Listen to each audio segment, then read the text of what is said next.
Well, we got Dixie and Paws up here in the Rebel El Camino, and there's Onyx.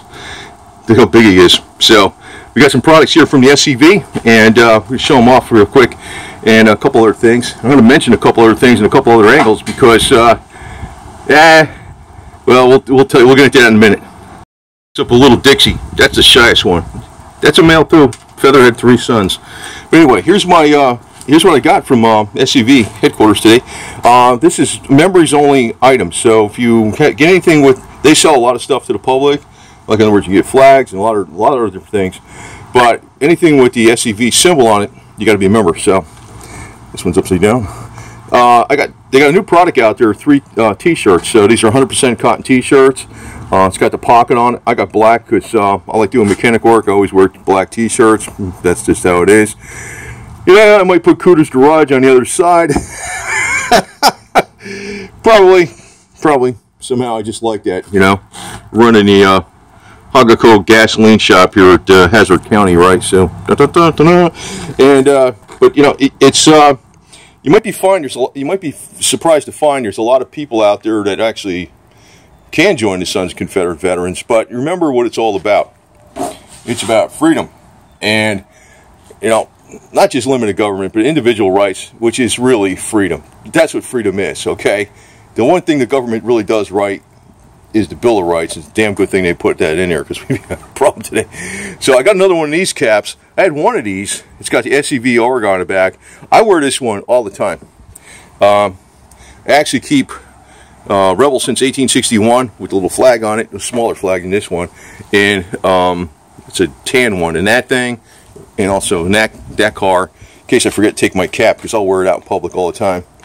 I actually did sew this patch on, did a pretty good job of it.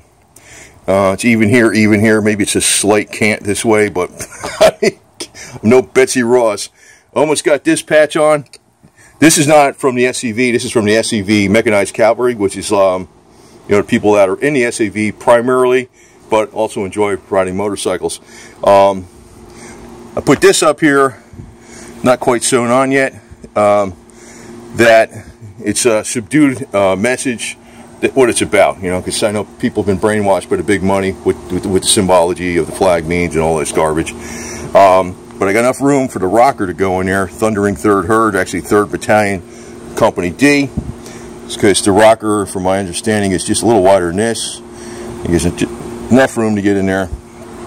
But I wanted to have that little bit up there because so people don't misconstrue things.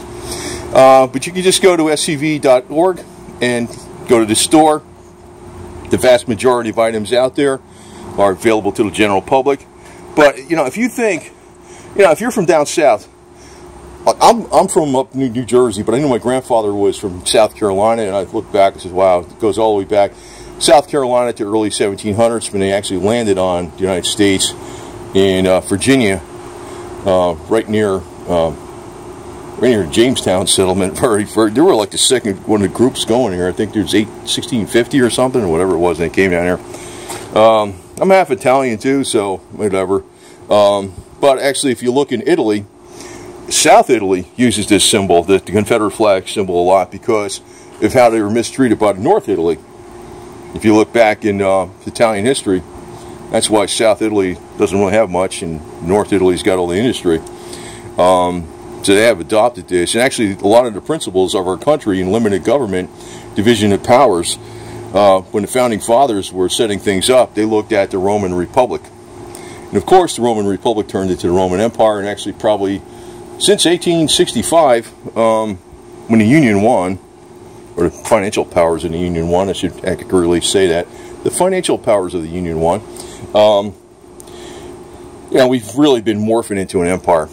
So we would have probably, if the South would, you know, I've went over some other videos on this before about what the Constitution says in the South with the Confederacy, limitations on spending, fiscal responsibility, no omnibus spending bills.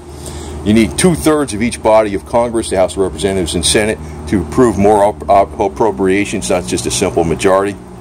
And a lot of times, a lot of the nefarious things that happen in the United States, even in our medical system, have come about by big money, who got a lot of their money added to their big money, by governmental policies. It could be government contracts, it could be war contracts, it could be infrastructure spending that benefited them. You know, for instance, you know, a lot of the medical that we have today is actually derived where it went pharmaceutical. You know, I'm kind of diverging, but a lot of things are interrelated. See, the Confederate Constitution not only would have limited government, but it would have limited the nefarious plans of, as they term them, the captains of industry, they term themselves, but the robber barons, you know. And they have robber barons in the medical field, and they really stifled a lot where you can heal the body and do much better for the human race with just herbs and plants or even electrical healing. Like this guy here, this is the Parazapper. I wear this all the time. This, you know, he's actually based in a Confederate state out of Alabama. And I put that on the back of it because it's not just made in the United States, it's made in the CSA. And I wear this all the time. You know, it uses frequencies as a positive offset, like an electron donor. And I found the more I wear it, the more souped up I feel, or better I feel. And, you know, I'm in my 60s, so if I feel pretty good in my 60s, why not, you know? So, but this, you know, not endorsed by the FDA or anything like that, but I use it. But, you know, if we had limited government, we wouldn't have, you know, the financial oligarchs dictating to us what we do in the medical fields. In other words, people could be, you know, they used to have, I know they used to have snake oil salesmen way back when, in the 1800s, but a lot of things actually did work. You know, baking soda was very popular and prescribed by doctors, and today you don't hear about it, except you might see it in a top shelf of a supermarket, whereby it's, you know, it's used to freshen up your kitchen or refrigerator or something. You see, that's really the implications of going to, you know, a centralized government. You take away all the power out of the hands of the people in many respects. Not just, you know, the government does this, but you also give more power to the big money who's connected, has an inside track to the government with, you know, the appropriations and how the policies are. And actually regulations could be made to, you know, stifle competition in their monopolistic capitalistic ventures. In other words, if they got a racket, they don't want anybody getting in on that and maybe selling a product cheaper. They'll find regulations to stifle that type of activity from upstart competition. And they use the government to do so. See, the Confederate Constitution would have limited all that stuff. It would have limited us getting in World War I and World War II. It actually would have limited, since World War I we wouldn't have got involved in World War I, there would have been no Hitler in freaking Germany, and no Holocaust. This has a lot of, in other words, the extremism that happened in Germany was a result of the Treaty of Versailles, which is a very harsh treaty for the Germans, right? Well, guess what? It wouldn't have happened that way, because the United States would have stayed out of the war if they had, you know, the limited government tenets that were in the Confederate Constitution. See, the ones that detract from the Confederacy, they only concentrate on one thing and ignore dozens of other things. See that? So you know there's a game going on. Now I got some of these these are stickers. I'm going to put one of these on the back of my car. I actually had one of those chromium ones that was like this, and it must have fell off because you know, the heat in Florida and all the you know, it's a glue. I had it on there correct, but you know, eventually a few years later, with all the heat in Florida, the glue loosens up and must have fell off. What I'm going to do is I'm going to chemically clean the area, and what I'm going to do is I'm going to clear coat over the sticker. So I know this ain't going to fall off. So I'll probably put it on a couple of my cars though, but I'm going to clear coat over them. This way, I know they're going to stay on there. And today, hopefully, I'll be working on my bike, motorcycle, and probably maybe do the rear tire. I don't know if I'm going to do the rear front drive tire first, but I'm going to get that bike 100% ready for any kind of trip, and you know, maybe get something set up where I can get my little kitties fed so I can go out on trips and stuff. So, but anyway, you know, take a look, and you know, if you're you know, if you're a member, you know, buy some more products. You know, show them what the heck you're about. I constantly wear this stuff out in public all the time. You know, sometimes you know, I'll have the Cooter's Garage on there, but you know, some people think of that or whatever, but it's kind of unrelated, but it's Southern in a way. You know, I drive that around all the time too, with the thing on the back, and you know, I drive this with the front thing on the front, and it's you know, they're conning you when you're talking about, you know, the big money's got a lot of subterfuge. You know, let me say this: big money is absolutely nothing against free labor. They love free labor. You know, I won't use the S word, okay? I'm talking big money from the north. Oh, they love that. They got no problem with that. No, it's better for their bottom line, their return on investment, you know, the extrapolations on your pro formas, spreadsheets, what they're going to, how much money they're going to get later on. What happens is that, you know, there's other things that really they got a problem with. That's why when they look, they tell you, oh, the Confederate Constitution changed one thing. No, it didn't. It changed a lot of stuff. Put a lot of limits on their shenanigans. Financial shenanigans. That's what they're pissed off about. Oh, big time. I already know these. I know these because I'm from up there. I mean, it's not just that I'm from up there, but I've worked in I worked with some serious heavy hitters as their accountant. And actually, when I came down here to Florida, I wound up working with people from like Chicago or even Russia. Yeah, Russia. Worked for a Russian colonel, ex-Russian colonel. Crazy, man. Coming out of the Marine Corps, I worked for an ex-Russian colonel. Directly for him. Set up a lot of his systems and stuff. You know, so I got away from that guy. I went to the American dude. Both of them Jewish, though. Both Jewish. Both Jewish. And, you know, I worked, actually, most of my bosses always were Jewish. And I actually gravitate to it. So, and you know, you think about it, too, even during the Confederacy, who they labeled the brains behind it. You know, Jefferson Davis was his right-hand man. Jefferson Davis was Judah P. Benjamin, Jewish. If he secured a deal with England, it would have been all over for the North. He almost did. He almost did. But Abe Lincoln out-shrewded him with his little Emancipation Proclamation, which was a shrewd maneuver to diffuse treaties with European nations and, you know, other reasons. A lot of other reasons. Abe's a smart guy, man. So am I.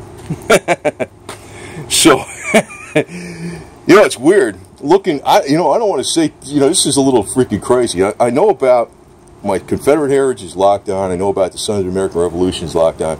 There's been a story in my family that my great-grandfather was the illegitimate son of Duke Albert Edward.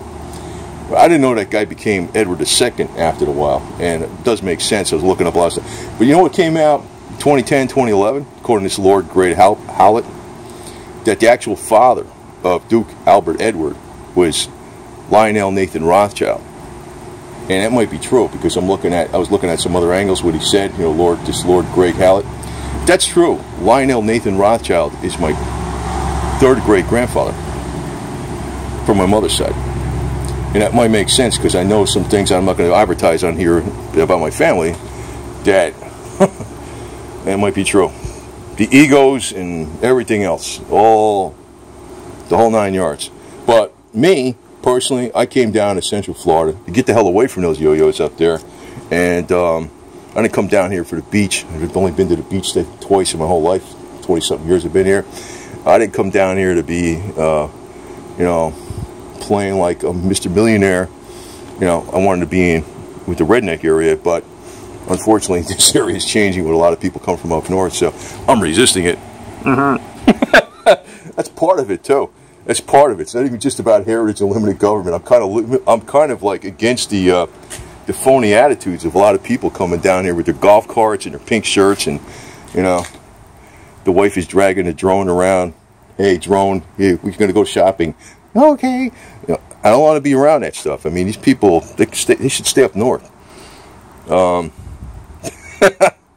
I don't have that attitude. I mean, actually, to tell you the truth, up north, I'll tell you, some of the people that don't have that attitude, like the rest of the Northerners, are not all of them, but quite a few of the Italians. And I'm half Italian. I mean, they're a little more independent. Like I said, South Italy adopted that flag. They adopted it. It's not really their heritage. They adopted it. They identify with, you know, how North Italy screwed them over. So it's about freedom, right there. You know, we'll take a key word that Abe Lincoln hijacked from us. We were talking about freedom, not you, Bubba. You know, But this is a nice shirt, man. I like this. I always like black t-shirts. You know, if you always see in the movies the guy working on a car, he's got a white t-shirt. That's a movie. You get a black t-shirt. You're working on your car, your Jeep, so wait a minute, it's a Suzuki Samurai, whatever the hell it is. You know, your El Camino, whatever the hell it is, your bike. You got to have a black t-shirt. So, and you know, it's comfortable. It's like cotton and stuff. Right, kitty cat. That's a little Onyx down there. He's like one of the little rascals. One of those shows from 1930s. Look at it, he got dirt on him. See that? God, these guys ate all that shit. Oh no, you get a bunch there. You put a bunch of cans. I put vitamins in their food all the time. Cat vitamins and colloidal silver to keep the microbes away. See his tail? It's got much more bushy. I mean, I gotta look careful now between him and Mama. His fur's got a little more shiny. And he's only 5 months. What is it? June, July, August, September. He's going on 5 months. It's maybe about 5 months. Yeah, June, July, August, September. It's 4. God, he's not even. This guy grew so fast. It's amazing. Back in June, mid-June, he was this big. He was about as big as Dad, like Dad. That's all he was, right? He's a rambunctious little cat. I tell you that right now. There's my Army of North Virginia flag. But I tell you what, I got my outlet up in Tennessee in them hills. This place starts getting way overcrowded. I'm going up there. Oh, the heck with it. I don't care. I'll be pulling up stakes in Florida or something, but maybe not. You know, because I'm thinking I want to have the southern border of the CSA protected, which is north central Florida, and the northern border, which maybe, you know, it's right around that Virginia border, the western tip of Virginia, but northeast Tennessee. So, yeah, I'll be making a mark in both places. So, and I love this hat, man. I love this hat. I like the cami version. That's one of their newer. I wear the cami one all the time. I love the patch. I'm going to guard this patch of my life. Anyway, and like I said, when I put this on there, I put enough room for the rockers. If, you know, whenever, you know, I don't know how that works, but, you know, I was thinking if I put this up here, I got to still sew a couple more things on here, see? This one's on here good. This one's on here good. It's very difficult to sew through leather, but I chose this patch, and I chose leather because I didn't want this to stand out too much against this. And, you know, it's got red letters. You can see it real good. Black background, which goes with the black leather. And then, you know, Thundering Third Hurt. I know. We always called it Thundering Third Hurt. 3rd Battalion, okay? And Company D. And these are great t-shirts, man. I'll tell you. They're not much money. I forgot what the hell they were because it's just a regular t-shirt. You know, it's not like, it's something you can wear, do stuff with. You know, whatever you need to do. Anyway, over and out. Go check out their site and all that stuff. And, you know, it's, make sure you show that you're a proud descendant of a Confederate soldier. Your next election, Cooter 2020. Remember that.